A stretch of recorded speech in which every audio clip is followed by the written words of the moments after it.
आज के दंगल में हम काशी ज्ञानवापी के उन सबूतों का गहन विश्लेषण करना चाहते हैं जो बतौर सबूत अब अदालत के रिकॉर्ड में दर्ज हो चुके हैं। ये मसला भी अदालत में है और अदालत को ही फैसला भी करना है, लेकिन सैकड़ों साल बाद ज्ञानवापी का अनदेखा सच जो सामने आया है उसकी 3 लेयर एनालिसिस आज हम करने वाले हैं।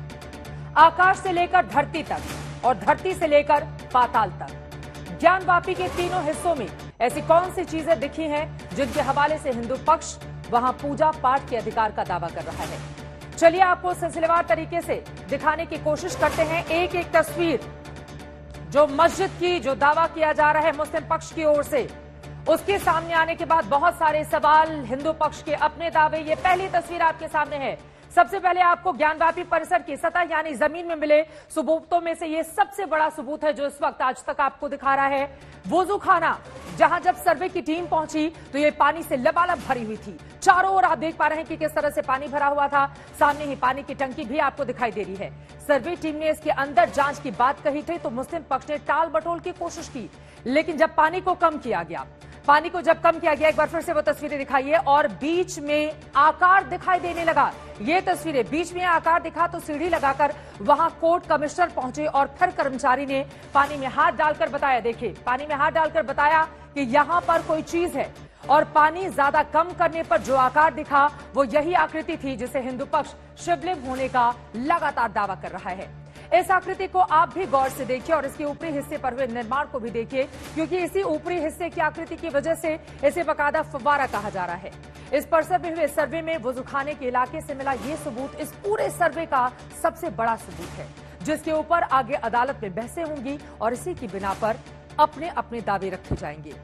अब आपको जरा आगे बढ़ते हुए शिवलिंग के इस दावे की सच्चाई क्या है, इसे आगे बढ़ते हुए अगली तस्वीर दिखाते हैं। वुजूखाने वाले इलाके के ठीक सामने की तरफ नंदी की तस्वीर भी आपको दिखाते हैं जो किसी भी शिवालय में शिवलिंग के ठीक सामने विराजते हैं। शिवलिंग के ठीक सामने विराजते हैं। ये तस्वीरें आपके सामने है नंदी की, ये तस्वीरें जिसके जरिए आप समझेंगे शिवलिंग की तरफ देखते हुए नंदी का दावा। आप देख पा रहे हैं तस्वीरों में ठीक सामने ये उस परिसर का ग्राफिकल रिप्रेजेंटेशन है और जब वुजूखाने वाले क्षेत्र में ये शिवलिंग नुमा आकृति मिली और इसकी दूरी मापी गई तो वो करीब 83 फीट थी। इस नंदी की प्रतिमा की स्थिति और वुजूखाने में मिली आकृति की स्थिति को देखते हुए हिंदू पक्ष का दावा, वो लगातार कह रहा है हमारा दावा तो मजबूत है, आकृति शिवलिंग की ही है, क्योंकि नंदी भगवान बिल्कुल सामने देख रहे हैं जहां पर शिव जी प्रकट हुए हैं। वहीं ज्ञानवापी परिसर की जमीन के ऊपर बाकी और जो सबूत और रिकॉर्ड मिले हैं, अदालत तक पहुंचे हैं, उनमें से अब आपको कुछ और तस्वीरें दिखाते हैं। नंदी बाबा की ये तस्वीरें हमने आपको दिखा दी। ज्ञानवापी परिसर की ये पश्चिमी दीवार आप देख पा रहे हैं, यहाँ पर किस तरह से फूल के निशान मिले हैं। जगह जगह आपको कहीं पर आपको त्रिशूल नजर आ जाएगा इस दीवार पे, तो कहीं ऐसी तस्वीरें हैं दीवार पर घंटियां, फूल, त्रिशूल जैसे निशान चारों तरफ साथ साथ देखे जा सकते हैं। इसको लेकर भी हिंदू पक्ष का दावा है। श्रृंगार गौरी की ये शिलाएं आप देख रहे हैं जहां पर पूजा अर्चना साल में एक बार इजाजत दी जाती है यहाँ पर पूजा अर्चना करने के लिए, और वो भी आपको बता दें नवमी के चौथे दिन। ज्ञानवापी परिसर की ये पश्चिमी दीवार है जो लगातार हम आपको दिखा रहे हैं, जो सनातन संस्कृति के सबूत देश के सामने रखते हैं। दीवार पर अगर घंटियां हैं, फूल हैं और त्रिशूल जो भगवान शंकर से जुड़ा हुआ जाना जाता है, ये स्वास्तिक का निशान, ये स्वास्तिक का निशान भी आपने देख लिया। अब जरा आगे बढ़ते हुए आपको दिखा देते हैं तहखाने की तस्वीरें। तहखाने की तस्वीर भी बेहद महत्वपूर्ण है। परिसर की जमीन के ऊपर मिले कुछ और सबूत और निशानियों की तस्वीर आपने देख ली। जमीन के नीचे यानी तहखाने वाले हिस्से में आपको लेकर चल रहे हैं और आपको यहां पर दिखा रहे हैं परिसर के पाताल में आखिर क्या दिखा है। ये हिंदू पक्ष के मुताबिक भैरव की प्रतिमा है। गौर से इन तस्वीरों को आप देखिए। ज्ञानवापी परिसर में मौजूद इमारत के तहखाने में जो जाने पर सबूत देखे गए, उनमें एक बड़ा सबूत यह है जो इस वक्त स्क्रीन पर आप देख रहे हैं। खंडित प्रतिमा, गौर से इसको देखने पर लगता है कि ये किसी बैठे हुए चौपाया जानवर की प्रतिमा है और इसका सनातन आस्था की कथाओं में मिलान का जिक्र किया जाता है, तो इसकी आकृति श्वान की तरह दिखती है जिसे हिंदू पक्ष के लोग भैरव की प्रतिमा बता रहे हैं। शिवलिंग, शिव मंदिरों में भैरव की मौजूदगी की परंपरा रही है और पुराने इतिहासकारों ने भी इस मंदिर में भैरव की मौजूदगी की बातें लिखी हैं। तो ये तस्वीरें हम आपको दिखा रहे हैं। हिंदू पक्ष का ये दावा है, हालांकि मामला कोर्ट में है, आगे क्या होगा ये देखना महत्वपूर्ण रहेगा, लेकिन ये हिंदू पक्ष के मुताबिक भैरव की प्रतिमा है जो दावा किया जा रहा है। इस तहखाने में एक और बड़ा सबूत दीवारों और स्तंभों पर मिला है। इसका जिक्र सर्वे रिपोर्ट में भी बाकायदा किया गया है और ये सबूत मंत्र है। तहखाने में मौजूद शिला स्तंभों की दीवारों पर ये प्राचीन लिपि में कुछ मंत्रनुमा चीजें लिखी हुई हैं, जिन्हें इस स्वरूप में आप देख पा रहे हैं प्राचीन लिपि में मंत्र लिखे हुए हैं। यहां पर यह आपको बहुत हल्का दिखाई दे रहा है, लेकिन अगर आप देखेंगे तो इस तरह से ये लिपि में लिखी हुई आकृति उभर के आती है, जो कुछ लोगों ने वहां पर पढ़ा भी, हालांकि पूरी तरह से साफ। आप यहां से अगर बहुत गौर से देखेंगे तभी आपको समझ में आएगी। इसको पूरी तरह से इस स्वरूप में पढ़ना संभव नहीं है, लेकिन पुरानी लिपियों की जानकार इसे पढ़ सकते हैं। इसे देखकर कम से कम इतना तो साफ साफ कहा जा सकता है, ये किसी विदेशी भाषा की लिपि नहीं है, बल्कि भारतीय भाषा की ही लिपि है। ये सबूत इतने गहरे हैं कि इन्हें मिटाया नहीं जा सकता है। और ये स्वास्तिक के निशान जगह जगह कई हिस्सों में स्वास्तिक के निशान साफ साफ दिखाई दे सकते हैं, और इसी वजह से स्वास्तिक के निशानों को लेकर भी हिंदू पक्ष के अपने अपने दावे हैं। तहखाने में काफी अंधेरा था और कई जगहों पर जमीन में इतना मलबा था कि आगे बढ़ना संभव नहीं था, लेकिन इसी तहखाने में जब अंदर और पड़ताल की गई तो अंदर दीवारों पर स्वास्तिक के निशान बने दिखाई दे रहे हैं। हालांकि देखकर यही लगता है कि दीवारों पर इतना गहरा पेंट किया गया था कि वो निशान छिपाए जा सके। गौर से देखिए, पेंटिंग की वजह से कोशिश की गई निशान छिपाए जा सके, लेकिन फिर भी आप ये निशान साफ साफ देख सकते हैं।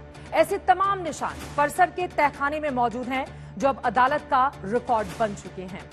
आपने ज्ञानव्यापी परिसर की जमीन पर मिले सबूत देख लिए, परिसर के पाताल में मिले सबूत देख लिए। अब जरा आइए आसमान में, आपको जो परिसर के आसमान में मौजूद कुछ ऐसे सबूत हैं वो दिखा रहे हैं टीवी स्क्रीन पर। यह है उस परिसर में मौजूद इमारत की छत। गौर से देखिए, यहां पर पहुंची हुई थी सर्वे की टीम।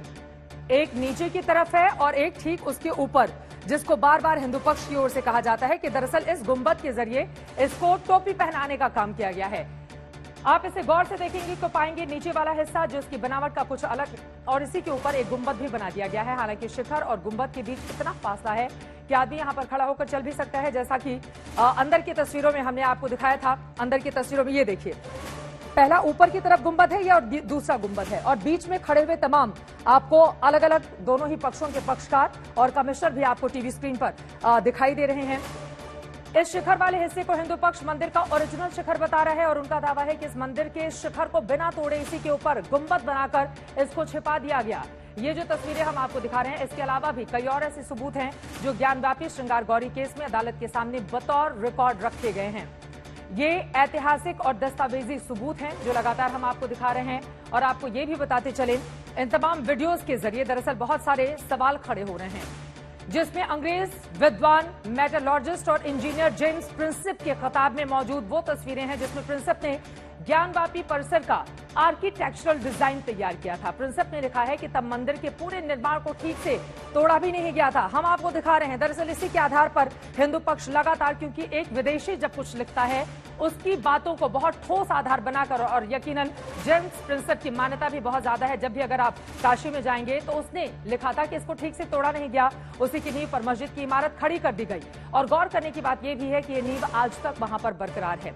इसके अलावा वाराणसी के सदियों पुराने लैंड रिकॉर्ड्स को भी बतौर सबूत रखा गया है, जिसमें लिखा हुआ है कि वाराणसी में शहर मौजा के प्लॉट नंबर 9130, 9131, 9132 आप देख पा रहे हैं, 9130, 9131 और 9132 यहां पर आपको दिखा रहे हैं कि मालिक आदि विश्वेश्वर हैं। आदि विश्वेश्वर मालिक हैं। अगर प्राचीनतम सबूतों से लेकर ऐतिहासिक ग्रंथों और सबूतों की बात की जाए तो स्कंद पुराण से लेकर शिव पुराण तक, और मुआसिर से आलमगीरी से लेकर फाहयान की यात्रा संस्मरण तक में दरअसल तमाम बातों का जिक्र मिलता है। काशी विश्वनाथ के आदि विश्वेश्वर मंदिर का वहां पर बाकायदा जिक्र है। यहां तक कि अंग्रेजों के शासन के दौरान भी यह जिक्र किया गया है कि ये परिसर हिंदुओं के कब्जे में आ चुका था। तो ये वो तमाम सबूत हैं जिसको आधार बनाकर लगातार हिंदू पक्ष की ओर से इस बारे में दावा किया जा रहा है कि किस तरह से वो आदि विश्वेश्वर हैं और अब पूजा पाठ करने की इजाजत भी उनको मिलनी चाहिए।